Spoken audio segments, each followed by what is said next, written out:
Hey, this is Reviews and Other Stuff, and today I'll be reviewing the movie Lightyear. As always, my review will be illustrated and the artwork is done by myself. This is the first Toy Story spin-off film from Disney and Pixar. The film is directed and co-written by Angus MacLane, and he's done many projects with Pixar characters from the Toy Story universe to Finding Dory. It features the voice talents of Chris Evans, Kiki Palmer, Peter Schoen, and Taika Waititi. This is a non-spoiler review as well as a spoiler review. However, when I get to the spoiler territory towards the end of the video, I'll put up a spoiler warning and give you a heads up in case you haven't seen the film and want to be surprised. As always with all my movie reviews, I'll tell you briefly about the plot, the characters, my pros and cons, final thoughts, and if this is worth checking out at your local movie theater. Now, the online plot summary states, while spending years attempting to return home, marooned Space Ranger Buzz Lightyear encounters an army of ruthless robots commanded by Zurg who are attempting to steal his fuel source. I'm going to get right to the point and get it out of the way and let you know that I really enjoyed this film. When I saw the trailer, I was really unsure if I would like it or not, or if I'd even check it out.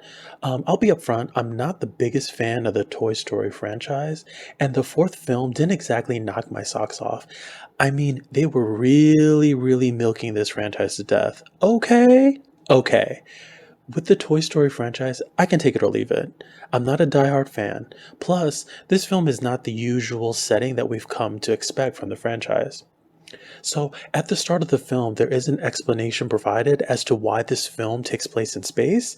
So, this is actually the movie that Andy saw that inspired him to buy the Buzz Lightyear toy.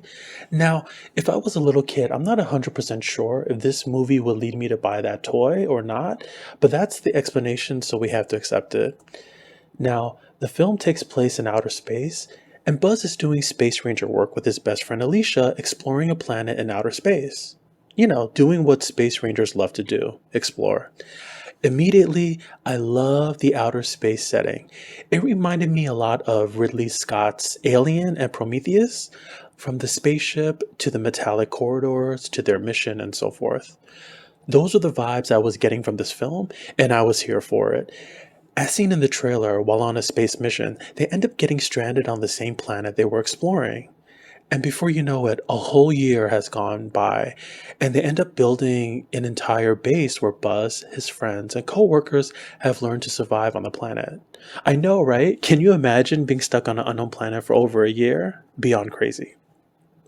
So they eventually find a possible way to get home, but before making the trip, Buzz decides to test out the fuel needed first to make sure there aren't any hiccups.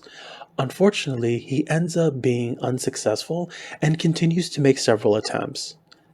As seen in the trailers, every time he makes an attempt and returns, a big chunk of time has gone by.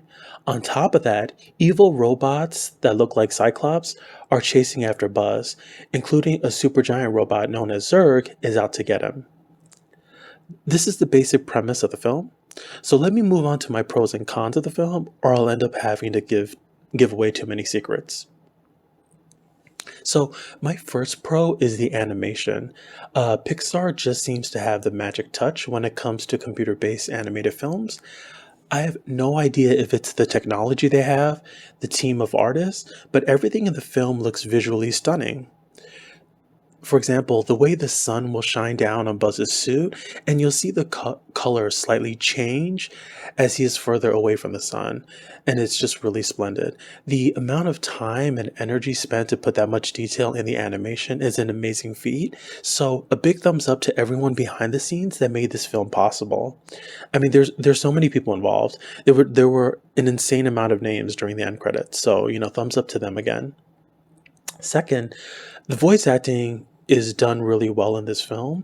I feel a lot of the actors were able to have their voices shine and have their personalities come through in the voice work. They were even able to give tender moments in the film through their voice acting where you could feel the sincerity in their voices when one of the cast members are put in an unusual life or death situation. I felt they were able to give an emotional connection through their voice acting. My third pro is socks. He was clearly here for comedic relief, and it just works. He looks adorable, and he's so charming as Buzz's robot cat sidekick. And who doesn't like a talking cat that does everything, right? So my fourth pro is I like the vibe and atmosphere of the film. I immediately fancy the space setting. I thought it was a nice change of pace from the Toy Story films where everything is grounded here on Earth. So my last pro is I also like the many themes that are going on in the film. I think those are always great messages to have in any film, regardless of whether it's geared towards kids or not. The theme of doing the right thing is very prevalent in this film, and I like that it's here. It's not always the easiest thing, and you see Buzz continually struggle many times to figure out what is the right thing to do so nobody gets hurt. So now onto my cons. So I don't really have any cons per se. I just have two gripes, and I'm going to put it in my undecided category. So there is a twist that happens there during the third act, and I didn't see it coming. And when it happens and the big reveal takes place, it sort of took me by surprise.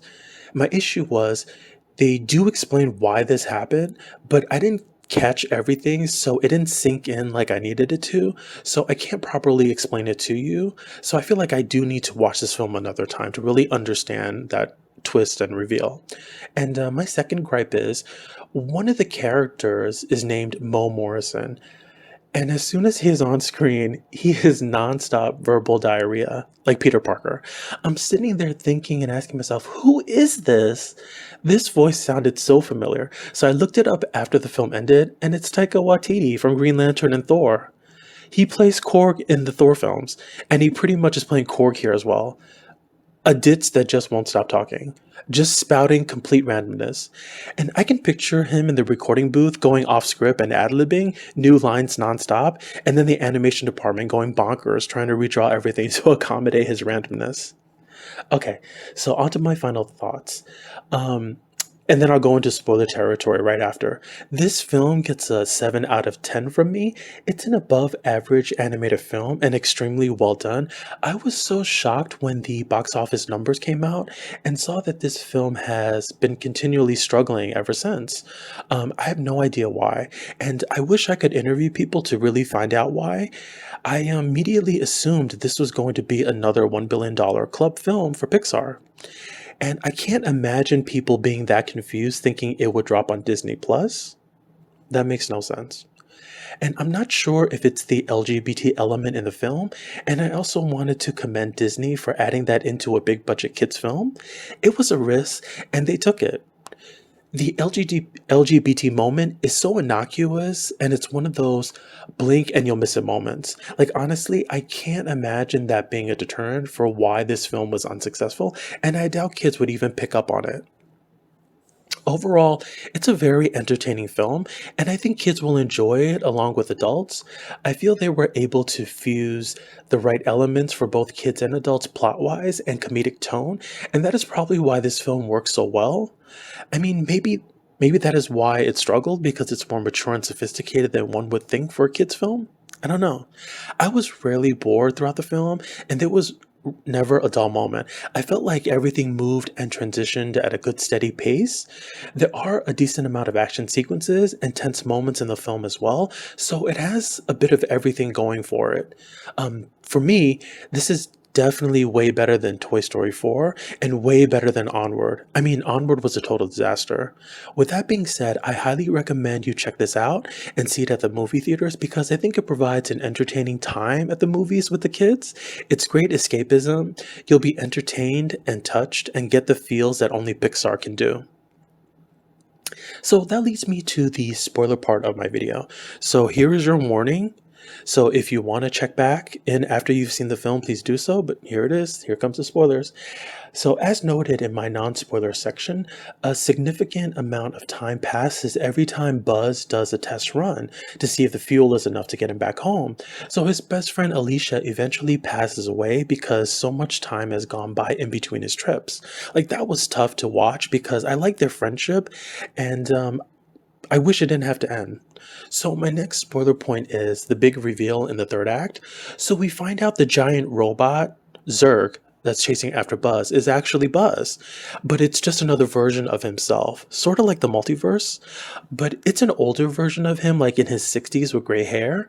They do explain why there are two Buzzes, but it went by so fast that I wasn't fully able to absorb the explanation. So I think I really do need to check this out another time. Also, the whole time I was watching this movie, it reminded me so much of Captain America. Like, Chris Evans is literally playing Captain America in outer space. Once again, he watches everyone grow old before his very eyes and loses people he cares about as well. I mean, there are way too many similarities. Talk about deja vu. So I hope you enjoyed this video. Also, if you like, please subscribe. Helps the channel out a lot. Hit that thumbs up button as well. I do try to make a video once a week if I can. Thanks so much, and thanks for checking out my review. Hope you enjoyed it, and leave your comments below on whether you liked the film or not.